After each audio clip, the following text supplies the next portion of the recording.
Sekarang kamu sadar nak, kamu memang menyukainya tapi hatimu sengaja kamu pagar seolah-olah pria itu tidak bisa kamu gapai, kata Elsie dengan lembut. Kinanti seketika beralih menatap Elsie yang tahu hatinya padahal Kinanti tidak menceritakan apa-apa.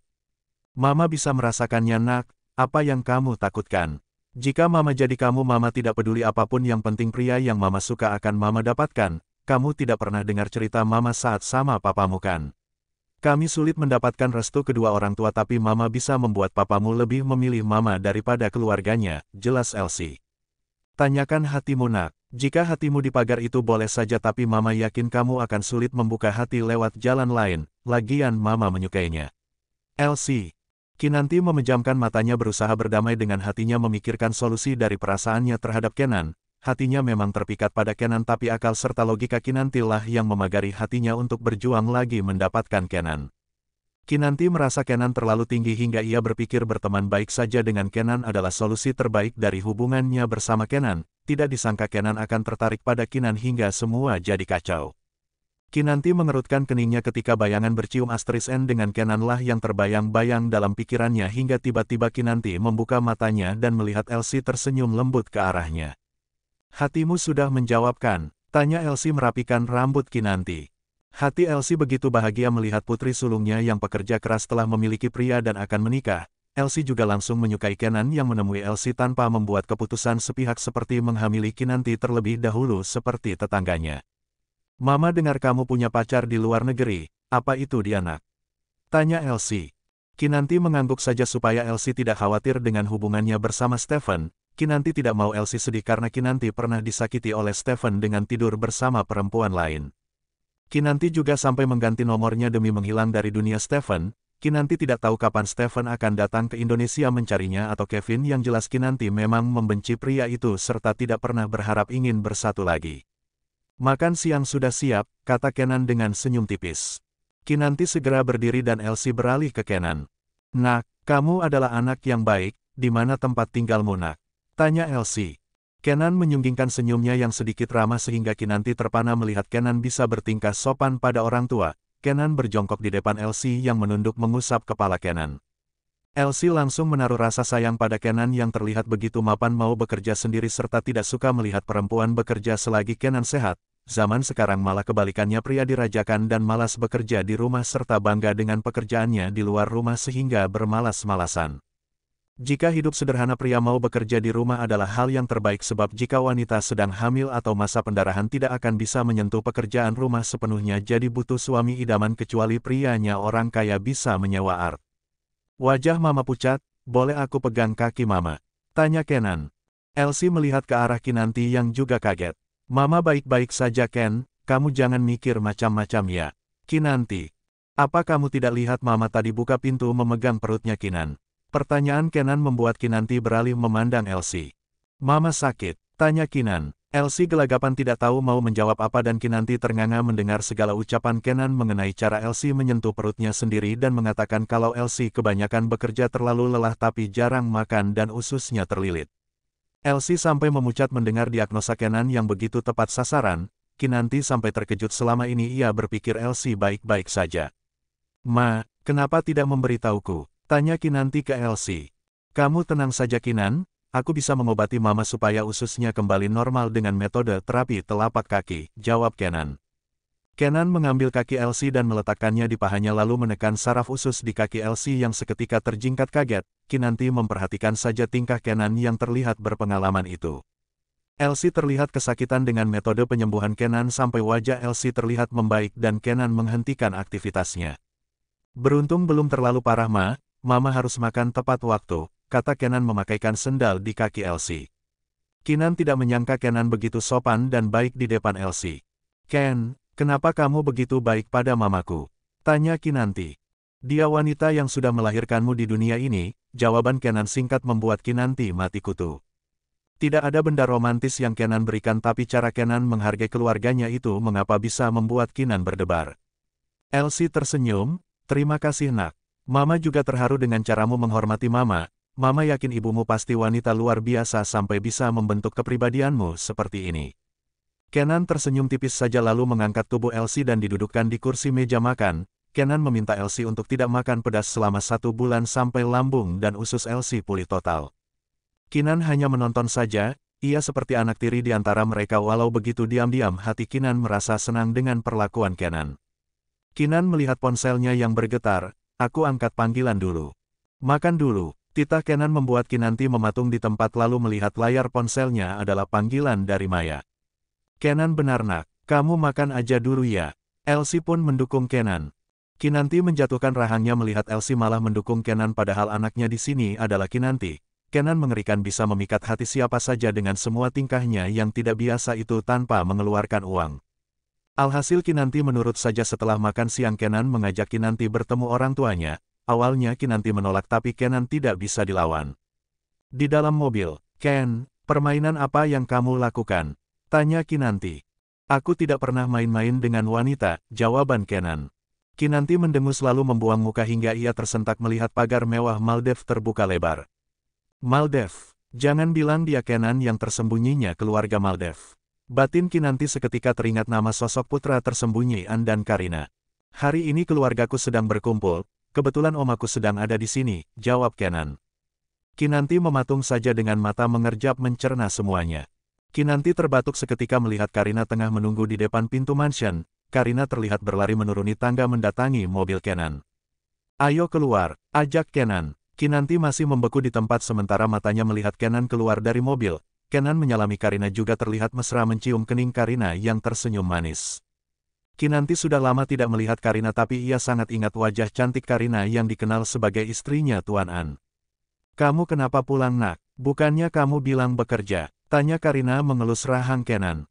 Aku bawa seseorang ma, jawab Kenan melihat ke arah mobilnya sehingga Karina juga melihat ke mobil Kenan. Kinanti tertegun di tempat, mampus aku. Apa aku tidak bisa lari?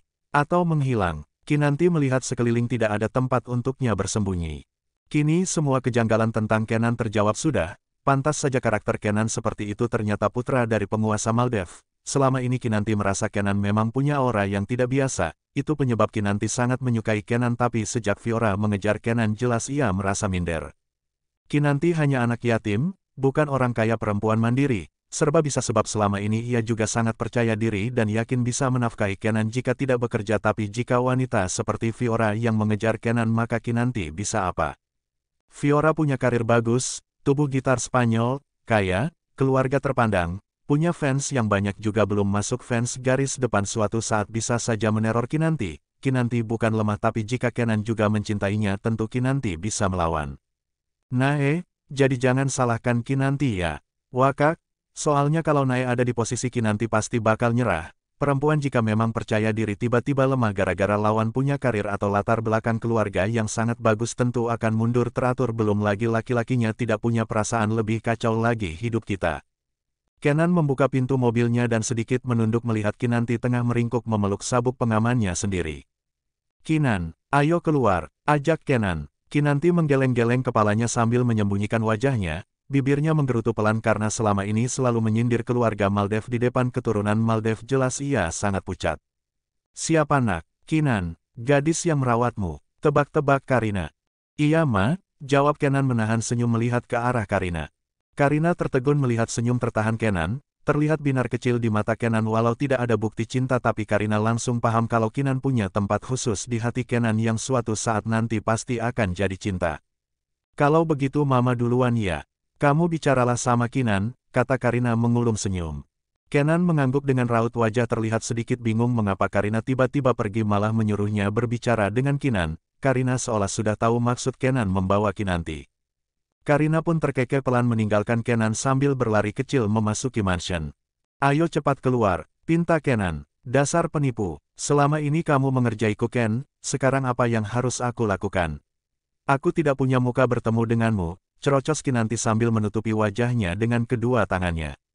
Cepatlah, titah Kenan. Kinanti menggeleng-geleng kepalanya dan Kenan menunduk masuk ke mobil lalu mengangkat tubuh Kinanti yang memekik seketika. Ken, turunkan aku, pekik Kinanti. Kenan menurunkan tubuh Kinanti, ayo ikut aku. Jangan buat mereka menunggu atau kamu tidak akan bisa membayangkan kemarahan keluarga Maldev. Kinanti terlihat pucat lalu Kenan terkekeh pelan mengusap kepala Kinanti yang memutar kepalanya menatap bola mata Kenan. Jangan takut, aku ada di sampingmu, kata Kenan dengan serius. Kata-kata Kenan membuat hati Kinanti menghangat. Saat bersama Stephen ada saja halangan setiap kali Kinanti ingin bertemu orang tuanya Stephen atau Stephen bertemu dengan Mama Elsie. Hanya Kenan yang berani menemui Elsie dan mengajaknya bertemu keluarga Kenan tanpa membuang waktu. Kenan mengulurkan tangannya dan Kinanti menatap lama tangan Kenan. Ken, aku hanya orang biasa, cicit Kinanti. Kenan menggenggam tangan Kinanti dan membawanya melangkah memasuki mansion Maldev. Jantung Kinanti benar-benar diuji bahkan nyaris lepas dari tempatnya dibawa bertemu dengan keluarga Maldev. Kinanti belum bisa terkejut saat tahu siapa Kenan kini harus dibuat jantungan lagi diajak bertemu dengan keluarga terhebat di negara kelahirannya itu. Prasangkamu salah Kinan, keluargaku tidak pernah pilih-pilih tipe menantu, jelas Kenan. Kinanti sampai memegang lengan Kenan dan bersembunyi di punggung Kenan serta tangannya terasa dingin belum lagi keringat mengalir di punggungnya. Bagi Kinanti ini lebih menyeramkan saat melawan 10 pria kuat di atas ring tinju daripada bertemu keluarga Maldev. Pa, aku ingin menikahinya, kata Kenan dengan wajah datarnya. Kenan melihat Sisi menjatuhkan ponselnya, Katie tersedak minuman, Kanze menjatuhkan rahangnya selebar-lebarnya. Kinanti menyandarkan keningnya di punggung Kenan dengan wajah yang sungguh merah. Kinanti bisa saja bunuh diri keluar dari mansion Maldev jika keluarga Kenan menolaknya. Ann dan Robert yang sedang main kartu pun menjatuhkan kartu mereka yang berserakan di lantai. Sabara terkejut saja, Karina tersenyum cerah. Kakak ipar, pekik Katie berlari ke arah Kenan dan hendak memegang lengan Kinanti tapi ditatap tajam oleh Kenan. Galak banget sih. Katie memajukan bibirnya terlihat menggemaskan berdiri seperti anak kecil memilin jemarinya di depan Kenan yang melarangnya memegang pujaan hati Kenan. Kamu serius Kenan? Tanya Ann. Serius Pak, aku menyukainya, jawab Kenan yakin. Melihat seriusnya Kenan membuat Katie memekik kegirangan. Yeay, kita pesta besar, teriak Katie. Sisi mendekati Kenan, abang. Kami mau melihat kakak ipar, pinta Sisi dengan wajah serius pula. Dia gemetar jangan membuatnya takut. Titah Kenan. Kinanti makin pucat saja di belakang Kenan. Abang apain dia kok takut? Apa cerita kami keluarga kejam ya? Celutuk Kanze. Kakak ipar, jangan percaya dia ya. Kami tidak pernah makan jari manusia kok, kata Katie dengan senyuman. Kenan menyentil kening Katie yang mengadu lalu Sabara menegur Kenan malah membuang muka dari Katie yang menjulurkan lidah dengan bangga dibela Sabara. Karina tidak heran lagi perdebatan anak-anaknya itu. Kinanti komat kamit di belakang Kenan seolah sedang mencari bantuan untuk mengusir segala setan yang ada di sekitarnya. Ann berdiri dari duduknya dan berdiri di depan Kenan sementara Katie serta Sisi memberi jalan untuk Ann. Jangan takut Kinan, apa dia menghamilimu? Tanya Ann dengan serius dan matanya menatap dingin putranya. Kenan hanya datar, aku tidak pernah melakukan apa yang papa larang. Tidak tuan, jawab Kinanti dengan nada gemetar di punggung Kenan. Lalu kenapa tiba-tiba? Tanya Sisi. Apa harus ada alasan? Tanya Kenan balik. Lalu kenapa calon istrimu takut? Kamu memaksanya? Tanya Ann. Pasti abang tidak bilang-bilang identitasnya, jawab Kanze. Karina dan Sabara hanya saling pandang sekilas. Yang lain menatap kesal Kenan yang paling bersalah membuat Kinanti syok dan kelihatan takut seolah disuruh melihat hantu langsung. Kenan malah tidak merasa bersalah. Kenan melihat ke samping. Kinan, jangan takut, mereka semua punya hutang maaf padamu. Kinanti seketika menyembulkan kepalanya melihat mata Kenan. Jangan bicara macam-macam Ken. Mereka punya hutang maaf. Seharusnya aku yang hutang ucapan terima kasih. Kinanti tersadar pun melihat keluarga besar Kenan sangat malu kembali bersembunyi di belakang Kenan. Jangan takut, pinta Kenan. Kakak ipar, panggil Katie. Katie dan Sisi telah berada di samping Kenan yang diam saja melihat kedua adiknya mendekati Kinanti. Jangan takut kak, ayo ikut kami, ajak Katie. Kakak hebat loh bisa menjinakkan hati pria kulkas diam ini. Apa yang kakak suka darinya? Tanya Sisi. Ahahaha. Kanze seketika tertawa keras membuat semua orang menatap tajam Kanze yang segera menjelaskan kalau Kenan juga punya hati bisa jatuh cinta.